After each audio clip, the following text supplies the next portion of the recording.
Greetings of the day, everyone. I am privileged to welcome you all into the third edition of Orange City Literature Festival by SGR Knowledge Foundation in association with GH Raisoni University, powered by Raisoni Group of Institutions. I am Nilesh Bhoya, delighted to be your anchor for today's session, reimagining the past through historical friction by Ms. Moupia Basu in conversation with Ms. Pure Heart. Moupia Basu has worked as a journalist and has written on varieties of subjects, including business, education, art and culture, and travel. Her dubbed book Khoka was published in 2015. Her book, The Queen's Last Salute, the story of Rani of Jhansi and 1857 Mutiny, and Anarkali and Salim, a retelling of Mughal Azam, were well received. Moupia believes that the objective of historical fiction writer should be to bring alive certain aspects of history, not to change it, to present and enhance what is there and pull it out from the layer of obstructions. It is an honor to have you with us, Ms. Moupia Basu, and this this gets even more delightful as we have Ms. Pure Heart, who will be in conversation with her as the moderator. A surgeon by profession, a writer by heart, and a seeker in spirit. Miss Pure is forever in flying wings of imaginations, soaring into the virtual realms of words and verses. She thrives on books, on chai, on frictionalizing philosophy and philosophizing friction. She has been writing since she was 8. Her poems and short stories has found their place in various magazines and anthologies. Her first novel, Where There Is a Will, a Mystery, won the first prize at Manuscript Contest held at Pune International Literature Festival 2016. Her next novel, a suspense thriller, titled T for Terror, received rare reviews too. A genre called Hope was launched during the OCLF 2019 and is truly genre with difference. I once again welcome you, Miss Moupia Basu, ma'am, and I welcome you, Miss Pure, ma'am. My dear audience, you are about to experience a conversation between two dynamic individuals. So, without skipping a moment, I humbly invite Pure Ma'am to lead us ahead with the conversation. Over to you, ma'am. Thank you, Nilesh, and it's a pleasure to welcome Mopia and I must tell you all that for both of us, we have been present through the three editions of OCLF. Both Mopia and myself have been a part of all three editions of the OCLF, and we are so proud. I'm sure Mopia will. She'll echo my sentiments the way it's growing and progressing. So, Mopia, welcome. You're looking fabulous, gorgeous as always. Thank you so much, Pure. It's such a pleasure. Thank you, Nilesh, and thank you, OCLF, for giving me this opportunity, this platform to once again talk about my books. And I am absolutely delighted when I got to know that, I'll be speaking, having this lovely chat with Pure. I was absolutely delighted because we do go back to the very first edition of this festival. And I remember having some lovely moments with you earlier when everything was not so virtual. We were all there. And I look forward to a nice little interesting stimulating chat for the next few minutes. Thank you once again. And I think there might be some network issues in between, so just let me know, Nilesh, whenever my voice is either echoing or even your voice was not completely clear when you were introducing us. So just let us know, right? Yeah, sure. Yeah. Yes. Okay. So I think So let's dive right in. And at the outset, I am always, always eager to know how you, I mean, how you chose to write stories about the past, because there are people who will write about the future and of the present era, and it's a totally different story to write about history.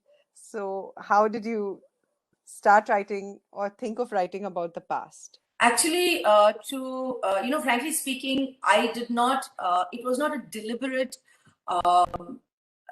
move to write about the past. It wasn't like, okay, now I'm going to write about history. History, of course, as a subject has always fascinated me, but it was more the subjects themselves. So all my three books are around subjects, around topics or around people, which have always fascinated me. So it's not really the genre which is, a kind of which attracted me to begin with. It was the subject itself that attracted me. For instance, my book Khoka.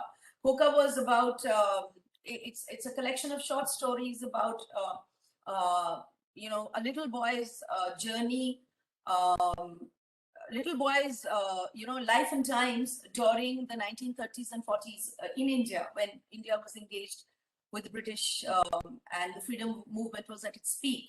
So these were stories that my father told me about his childhood. So the stories were the ones that fascinated. It was the stories that fascinated me.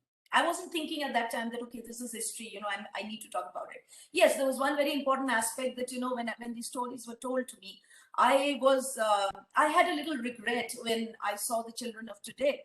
And my son was very small that time. And one of the reasons, actually, one of the real reasons I started writing this book was because I wanted to acquaint my son and his friends, he was about 4 or 5 around that time, with those times, with that period in our history, which is so important, and so which influenced the future of our country in such a big way.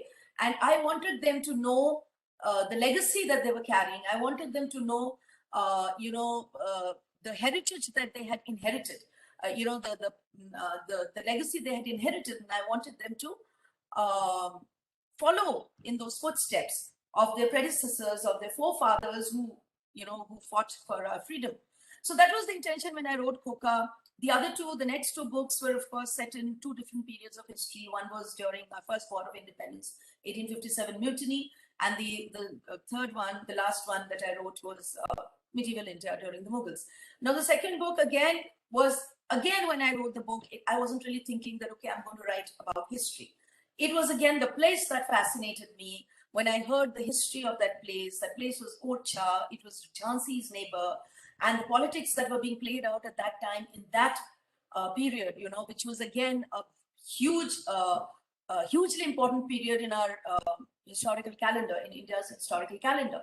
So certain events happened at that time, and I was living there, and I kept wondering, what would it be to have been a part of those times? What would it have been to have lived during those times and been a part of such extraordinary events that were taking place, So that was when the story started forming. Again, Mughal Azam was something that, that entire subject has always interested me. That period, a kind of a renaissance in Indian history with Akbar's reign, culturally, even politically, to a large extent. It was a very major, very important period in our Indian history. So certain characters were talked about, certain characters were not talked about. So again, it was those particular periods, those particular people, those times, I think those places that really interested me. So it's just a coincidence that all three books happen to be in this genre. And my next book, my forthcoming book, also happens to be in this genre of historical writing. So, where did this literature student find this love for history? You said you always loved history. So, where did they meet, History, like I said, always fascinated me. I wanted to know about the times gone by. But literature student, actually, having been a student of literature helped me right. Because when you're, for instance, I'm exploring a certain character, I'm creating a certain character. So, having studied literature, I was able to delve a little deeper into those characters, unwrapping the various layers, of the character's personality. I was always conscious, always, it wasn't a, literature has taught me to understand a character, uh, interpret a character in various ways. It is not just black and white, not just what you see, what's going on in the minds and the hearts of those characters in the context of the other particular characters, a protagonist settings, cultural, political, social milieu that the person was, the person was in and around in that context. Literature helped me. Having been a student of literature, it helped me to. It equipped me, I would say, it equipped me to understand my characters better and to explore them further. Also, literary techniques which I learned during the course of my literary studies, I happen to use a lot, which really helped, which was very convenient to write these books and weave stories. And literature is all about storytelling. Literature has taught me to dream, to imagine. Like literature has really, books, stories have really always made me dream. Really, transported me to periods and civilizations and places where I don't think I can ever go to, or have ever been to. So that has kind of helped me create my own characters, my own settings, a little more in detail. So is that the reason why you chose historical fiction over non-fiction? Because generally historians or those who love history would love to document things, and it would be more towards a non-fictional writing. And so how was it, writing stories or not, or fiction rather? Actually, essentially, I'm a storyteller. I'm not a historian. I am not an academic. I'm not documenting facts. In fact, I'm using facts that have already been documented. So being a storyteller, I love stories. Like I said, I love reading stories. Similarly, I love writing stories. So that's where the fiction angle comes in. But again, even if I'm not to write historical fiction, but say narrative history, that too would be written in a storytelling format, storytelling mode. So I feel I am equipped, I'm better suited to telling a story, not really, presenting facts or doing, from an academic point of view, not really documenting. Those are for the great historians, those are for the academics, those are for the intellectuals. I am just a storyteller, so I have my information around me. From there, I pluck out what I think will be suitable for my story. So essentially, at the heart of it, I'm a storyteller, which is why I any day prefer to write fiction. You can't catch me documenting facts. I'm sorry. That's not my forte at all. No, and yet you've done so much research. You've been telling me about how much research goes into all your work, a lot of homework and documenting, a lot of hard work that goes into collecting all the information so that you're factually right, I guess. So that hats off to you on that. Now that's again, I am getting together facts which are already there. Right. I'm not here to give an opinion. I'm not equipped. I'm not, I'm not a person to give an opinion here. I don't have that kind. I'm not qualified enough to give an opinion. It is not a viewpoint that I'm presenting. It is just a story I'm telling based on whatever is available, whatever is there. Like I said, I'm plucking out stuff. I'm choosing, ignoring, taking out from the mass of, records that are already there. Somebody else has done all that hard work, actually, who is someone else. All our historians have done this absolute huge service to us, by keeping those records alive and going. I mean, even contemporary historians of all these different periods, modern historians, they're constantly debating, they're constantly contradicting each other. So that again becomes a little difficult, actually. That poses a challenge. for writers like us, because we have to be very careful what we choose. Because all said and done, at the end of it, if somebody's reading my book, I don't want to give that person a wrong impression or a wrong, kind of a view about, say, a mutiny or 1857. So though I am creating my own characters and creating my own settings, the backdrop of the historical event very much remains there.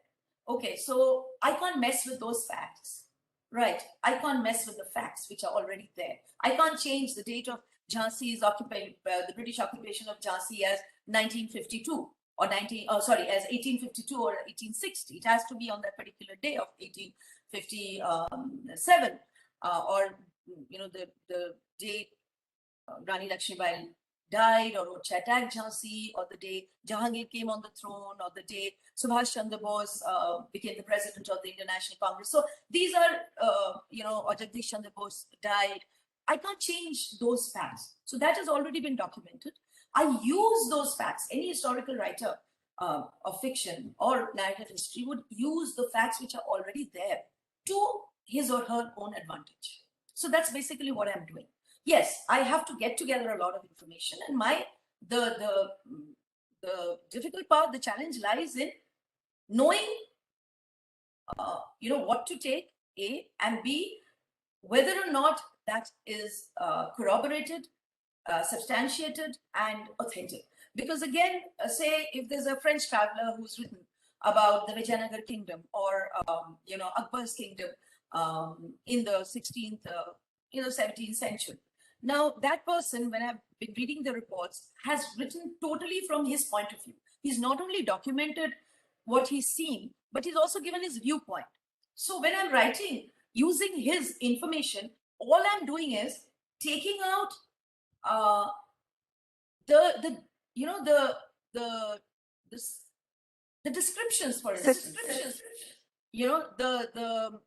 his observations. I am not going to use his viewpoint.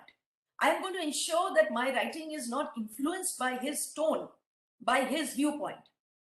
So like, for instance, I'll tell you very frankly, in the Queen's Last Salute, there's a portion when there's a conversation going on between two British officials.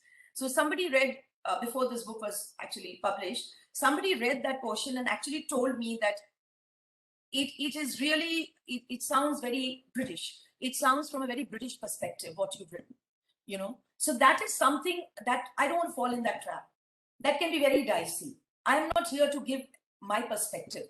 And I do not want it to be influenced by a contemporary British or a French traveler, nor do I want it to be influenced by a 20th century historian. I'm not here to change the opinion of people. I'm not here to change the facts and offer my point of view. I'm here just to present those facts in the most reader-friendly way possible. So I have to be very there. Yeah, and yet what you've been doing through this sifting out of information is a difficult task. And yet what you've been doing is giving a point of view through out of three books, at least in two books, to a common man or an ordinary person. Because I've seen that among the three books, you've written two from the perspective of common people, when in fact there was a lot of data on the kings and queens and the important, politically important people. So how did you think of writing from a perspective of an ordinary person? And were there greater challenges, or the entire thing could be reimagined and retold in a better way? Okay, so there is enough material on the kings and queens. There is enough material on our political figures and personalities from history. And like I said, I do not have that kind of an agency. I am not equipped to comment on such great personalities. And there is enough.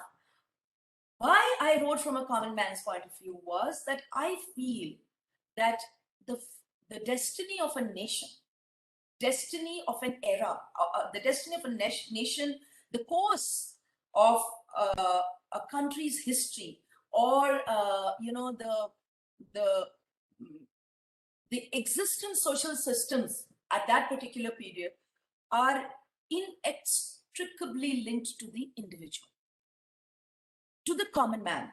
Any event of any significance, be it political, be it social, be it, cultural, any event, the repercussions of it are first felt by the common man.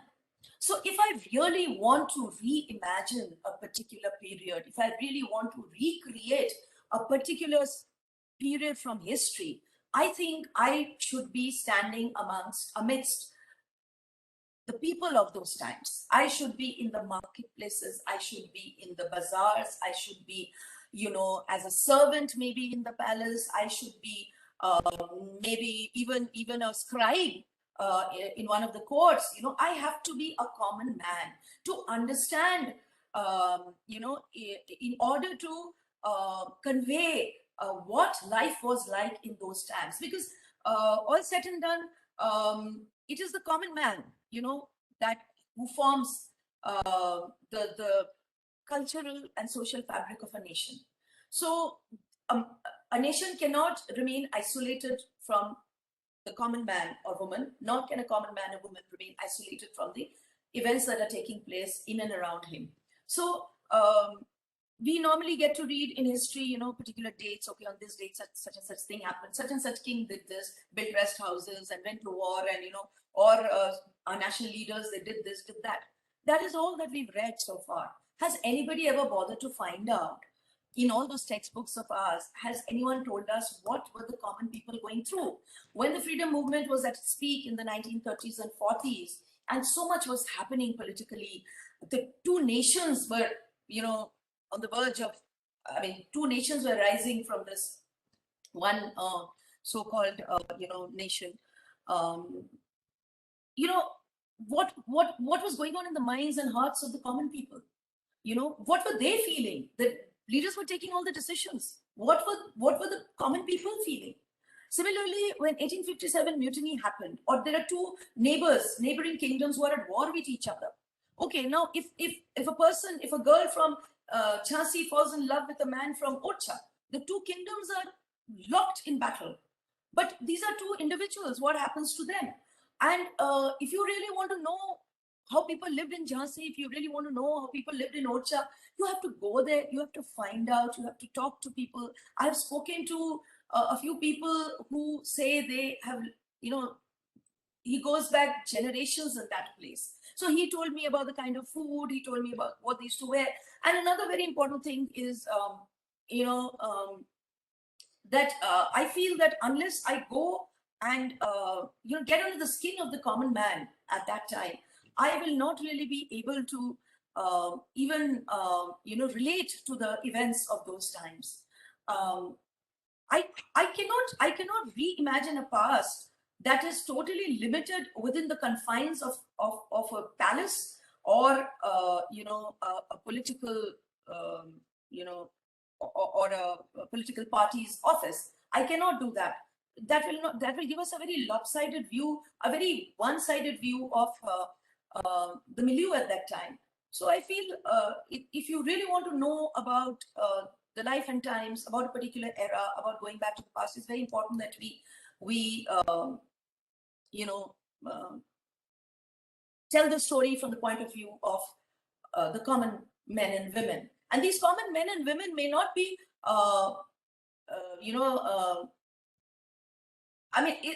very often these men and women were also very actively involved in what was going on around them. It wasn't that they were, isolated or insulated from the surroundings. They were very much a part of it. But nobody really talked about them. That how do you feel? So that was what I felt when I was going around Orcha, and that was when I really felt that this is a place. And Orcha is, from what I've read about it, and even over the 20-30 years that I've been to that place repeatedly, I've seen nothing change there. So it really struck me that I wonder what would have happened 150 years ago, almost 200 years ago, when this place was the bustling capital of one of the most glorious kingdoms of our country. So those are the things. And Khoka, of course, has been written from the point of view of a small child, who is right bang in the center of our, the freedom movement that is going on. And his initiation into this freedom movement, his patriotism is kindled with the help of, through the discussions that are being held in his house among his family members. So like these are the common, an average middle class educated Bengali family in a place like what is today Jharkhand or Dhaka or Calcutta, where they are having regular debates, regular conversations around the events of those times. So instead of going learning of those events from our leaders, there's a boy who is learning of those events from his own people. And household conversations, or Household on the conversations. table, dinner time conversations, That is lunchtime. a lot of exactly. And in fact, that is one thing that we all need to preserve, because ultimately, it is the hand-me-down stories, family stories, which really give us an insight into what life must have been like 100 years ago, 150 years ago. So, Moupia, this is really refreshing, because taking stories from historics or stories that the rest of us have heard only from the viewpoint or from the famous leaders' point of view or from their aspect, and to rethink them, to reimagine them, and then tell them from the point of view of an ordinary common person or a common man. It's really refreshing. I'm glad we have people like you who choose to do it, because that's a great service. Like you said, the historians have done a service, but I would think that to preserve that ethos, to preserve that kind of feeling, is a big thing in itself. And you also did mention to me, but I would love it if you could say it again to the audience as to why you chose these stories to be told, these particular 3 stories that you've written already, and why you chose those particular characters to tell them. So if you can say a little bit more about that, why these stories and why these characters were the ideal to speak about them or to tell these stories. Yeah, they may not be of interest to many other writers, but they interested me in particular. Khoka, like I said, is a personal memoir, a memoir of, and when my father used to tell me the stories as a child, I was fascinated even at that point. And later on, I realized that for him, these are just stories of his childhood. But for me, they were a learning. They were a learning process. And I felt that, I got a peek into what his life, through his life, I got a peek into the times then.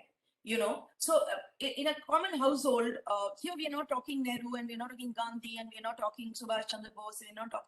Here is a little boy who has, and Khoka is not just about history. Khoka is incidentally only, I think, 1 or 2 chapters are about a freedom movement. The rest is about various other things, adventures. So even if you're talking about a boy who gets, who gets to meet a tiger during one of his picnics, it is about that place. In those days, what were the modes of transport at that time? So like there is a portion in that where he talks about this place called Jhumri Talaiya in Jharkhand. We've all heard about Jhumri Talaiya thanks to Vivid Bharati. I think the maximum requests come from there. So Jhumri Talaiya, then he goes there, and from there they are going to the Kodarma mines, and from there the mica mines, and then my father said, that region was full of mica. I don't know today what the situation is. But there is a conversation that is going on where these children, Khoka and his cousins, go for a 8-day tour around Choranagpur Plateau. And there they hear about this huge project, hydro project that is coming up, a huge dam, which most probably will be called the Damodar Valley Project. Okay, so we all have heard of the Damodar Valley Project after our generation, and the successive generations, after it's been there. But imagine the excitement before it was coming up, So what would people have felt, in that area when a hydroelectric project like that is coming up, the Damodar Valley project is coming up? Or,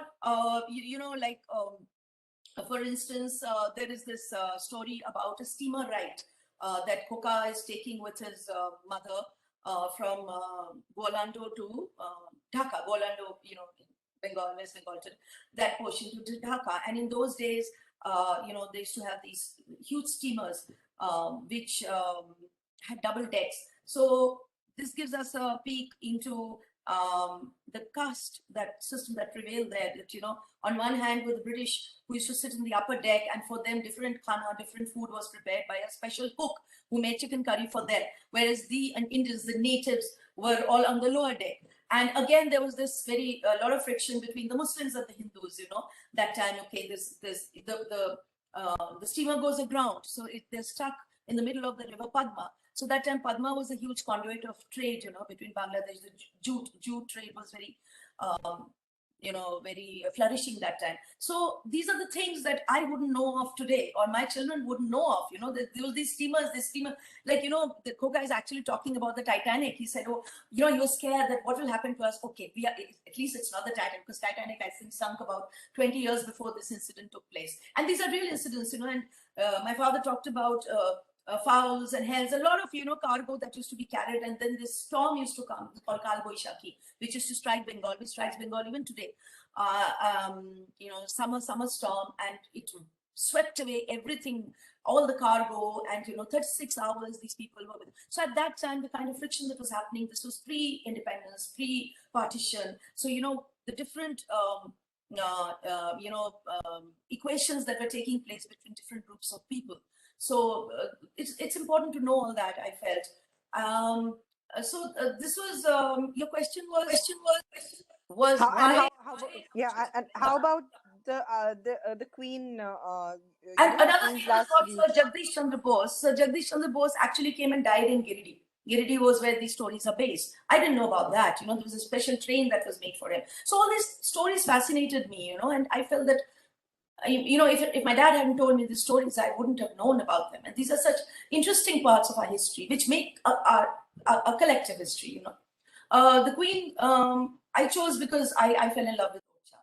And I just felt, you know, today when I went there and I saw the ruins, and I could still see the remnants of a glorious kingdom. You know, the frescoes are there, and I was speaking to a local person there, and the person took me to another temple, different places in that town, you know, and its proximity to a place like Jhansi, which was so important during our, you know, mutiny, first war of independence. And I just thought, you know, that route really fascinated me. It still fascinates me. There's something very, on one hand, it's very eerie. On the other hand, it's very romantic. It's very, you know, there's something very, very, that pulls you again and again back.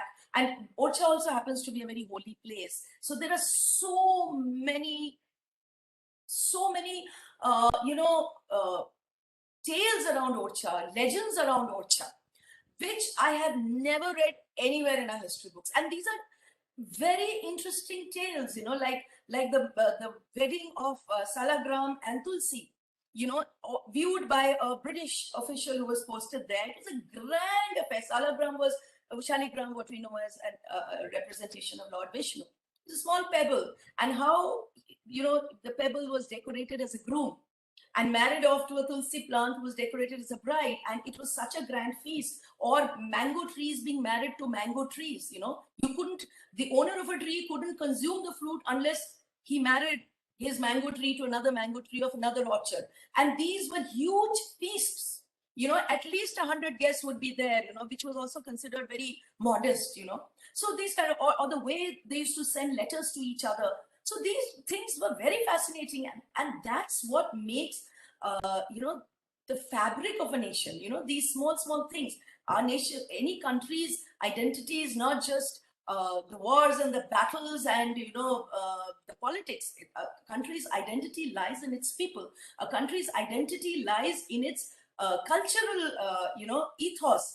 The small things which we live on a daily basis, you know. So that was what Orcha was primarily the place. It's just mind-blowingly beautiful. It's this beautiful river going through it called Betwa. And what excited me was that here is Jhansi, you know, 20 kilometers away is Orcha, and they're at loggerheads. You know, one is an ally of the British, one is a against the British. And while Jhansi was burning, Orcha was calm and peaceful, and everything was nice there. So it's amazing. Like 20 kilometers you go, and that person is out to kill you. Why? Why in the same? Of course, there was no concept of nation state at that time. Everyone was protecting his or her own kingdom. But at the same time, all said and done, we were children of the same soil. So why such enmity, such hostility? Anarkali and Salim, I wrote because I am fascinated by the character of Anarkali. Because as per primary sources, as per primary records, Anarkali actually existed. Yes, she actually existed. In fact, the writer who first penned the play, it was a play originally called, by Taj Imtiaz Ali, who's a resident of Lahore. He talks about why he wrote the play. One was that, he said ever since he'd been living in Lahore, ever since he was born there, growing up there, he'd always heard of Anarkali. And there's a tomb there, which everybody said was, and this was, I'm talking of 1903. Okay, so already he'd been hearing about this Anarkali, this person called Anarkali. So there has to be some truth, in local tales as well. Also at the same time, the Western drama scene at that time was, tragic love stories. The flavor of the European drama scene was tragic love stories. So he gets both the issues together, both the fact that, there's an Anarkali's tomb and everyone is talking of Anarkali. But more importantly, if you go through the sources which were penned at that time, the contemporary sources of foreign travelers, even people, travelers who were Indians, but not commissioned by the royal, by the court, they have mentioned Anarkali in different forms. There is, of course, a lot of controversy as to whether she was Jahangir's, one of Jahangir's wives, Sahib Jamal, or whether she was actually Akbar's concubine, or whether she was Jahangir's love, because there is a very interesting the inscription on that tomb that is in Lahore, which is believed to be Anarkali's tomb. It says, if only, I'm just giving you the English interpretation, if only I could see your face once more, then on my day of resurrection, something to that effect, which means I'm signed as Salim, son of Akbar. Now, one historian actually comments that it definitely could not have been one of his wives, because hadn't he seen her enough if she was his wife? So obviously it had to be a lover of Salim's. So there is so much controversy as to so many records that actually talk of Anarkali being there. But as per the official records, the court records, or the court scribes, or the court, chroniclers, not a mention of her is there. She's been wiped out. If she's been wiped out, then how come she has been mentioned by contemporary travelers of those times? So these were interesting things that I explored. I wanted to know, but of course, in my book, which is actually a digital in digital format, Anarkali and Salim, I have given a little twist, and that's the liberty you take with fiction. You can use all that information and make your own dish out of it. Yeah, in fact, that was my next question, that using your imagination, it can sometimes be a challenge, because the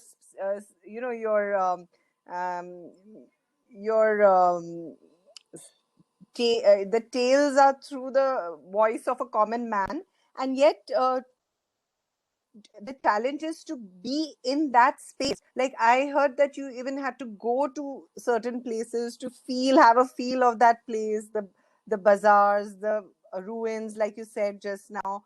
Not only that being a challenge, but then even the language that you use in your books, like, it should not be contemporary, it should belong to the times. Yes. The references should be related to the tools available then, and not, they should not make any mention of anything that Those things mistakenly you use now. Yeah. One has to be very careful with those. Like, I think at one point I had mentioned spectacles, and then my friend pointed out and said there were no spectacles in the modern form, in the mid 19th century. So, those things one has to check, recheck again and again.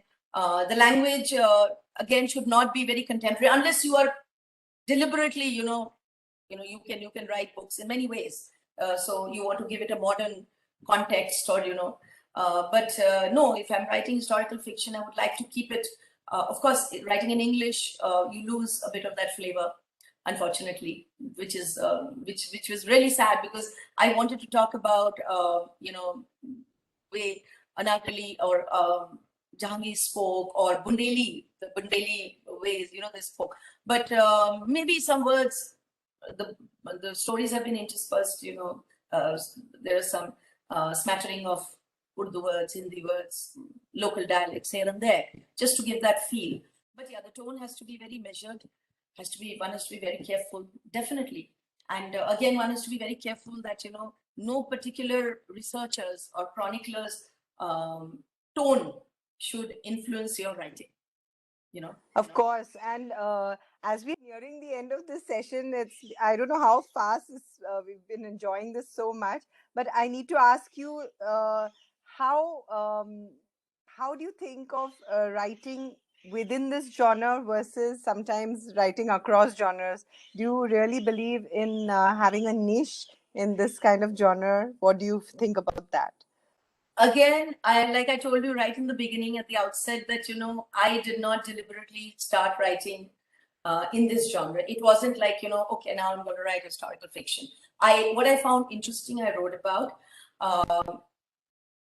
So are you likely to leave this genre and write outside this, or now that you've created your niche, you'd prefer to continue writing in this? It is very uncertain. It all depends on the subject. If I find something interesting, something that interests me in a contemporary setup, or futuristic, I don't see myself. Not really. I wouldn't say I have a definite answer to that question, Puri, because I really haven't thought of that. I take each book as it comes, okay. So now something interesting, because see, again, India is, we all know, is so full of stories. You turn a corner and there's a story there. We have so much in our past that I don't see why I should, even want to write something, about, today or tomorrow. I would rather write because there's a very important there is an urgent need for people in India today to acquaint themselves, connect, not even acquaint, connect themselves with the past. I think a writer of historical fiction or narrative history, this is one service that he or she should attempt to do, and should keep in mind, is that it is not just telling a story. You need to present the beautiful heritage, this tapestry of our historical of our history, with different events, people, culture, the social entire fabric, to the current and the future generations. I think this is one objective. This should be one of the objectives of historical fiction or narrative history writer. But having said that, I want to say that as far as I'm concerned, I will take it as it comes. If whatever subject, whatever time. Right now, strangely, it's been 3 stories based in history, and history will continue to fascinate me. And like I said, there are so many stories waiting to be told. Yeah. So, if I may paraphrase it, you intend to give the reader a very rich chronicling, as well as a peek into the life of those times, and to keep it alive through your stories. Is that your intent, right? So, just before we go, I can't resist asking you, how do you maintain your writing speed? How does a day in your life and your writing discipline look like? Because there are many wannabe writers looking at, watching these sessions. So can they what can they learn from your routines, or what would be the tips that you would like to give them? I have no routine. I have absolutely no routine. And like Virginia Woolf once said, very interestingly, that, a woman who wants to write, I don't remember her exact words, but more than anything else, she needs a room to herself. Right. Okay. So, it is a little difficult to always discipline oneself and, decide that, okay, from this time to this time, I'm going to write, because no matter how hard I try to stick to those timings or, that kind of a disciplined regimen, I am unable to do so.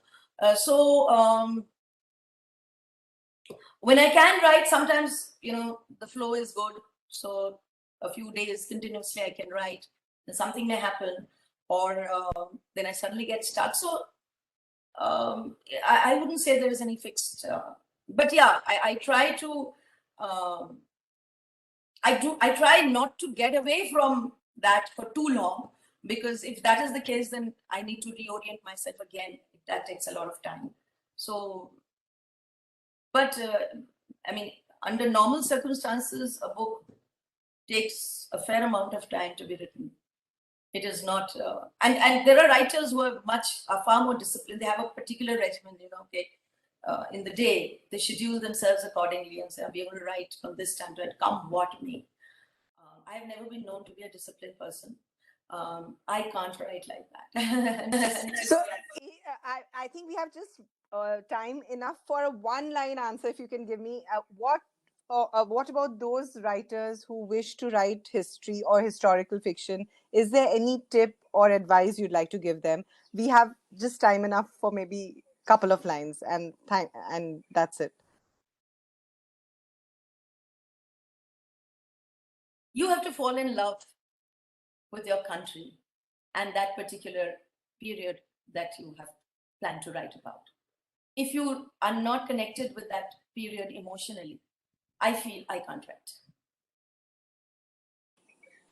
And I can, seriously, and I've seen that in you, the passion. And whenever I've spoken to you, you can, if I were to ask you questions, and you can speak for hours about that particular story and how it influenced the way you wrote and how it inspired you to get written.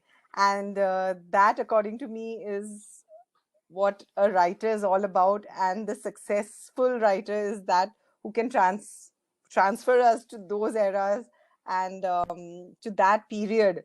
So thank you, Moupia. It was a wonderful chat. I'll give you one short example before we wind up.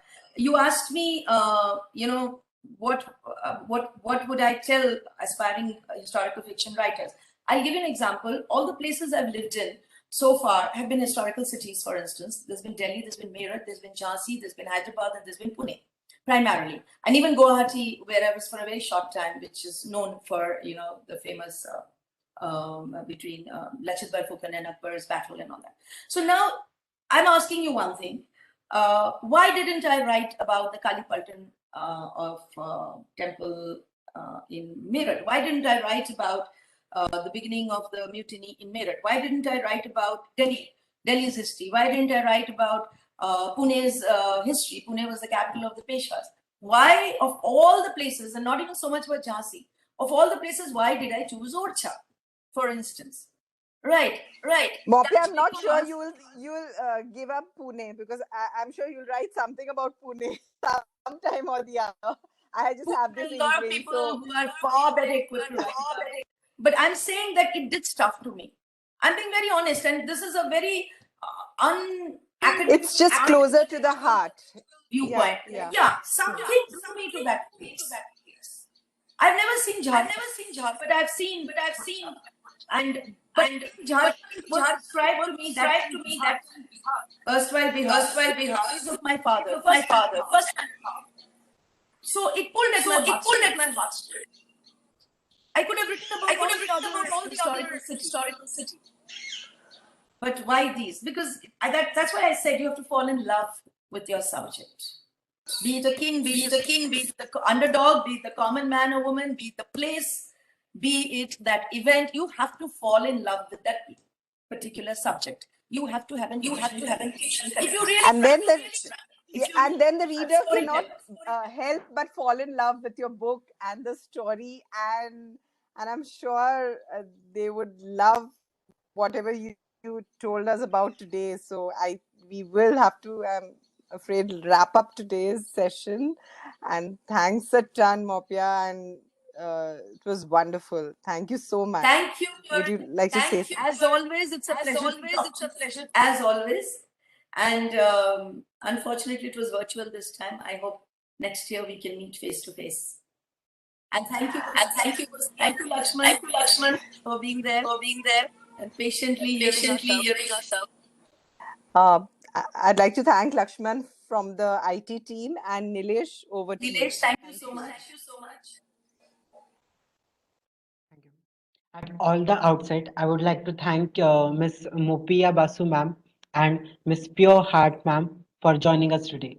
We wish we get to hear you both again and be equally enlightened as we all are today.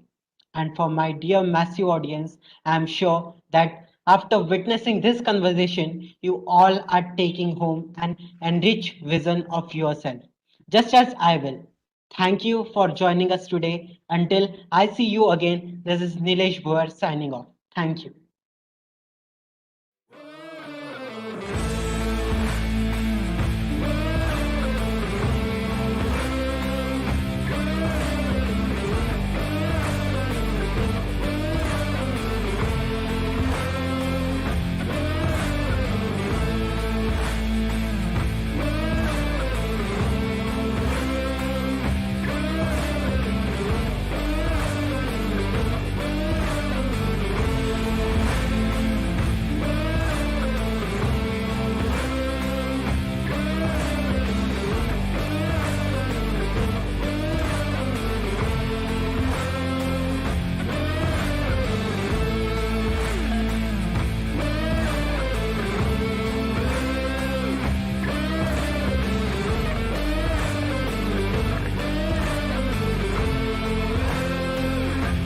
Welcome to Raisoni Group, a vision beyond.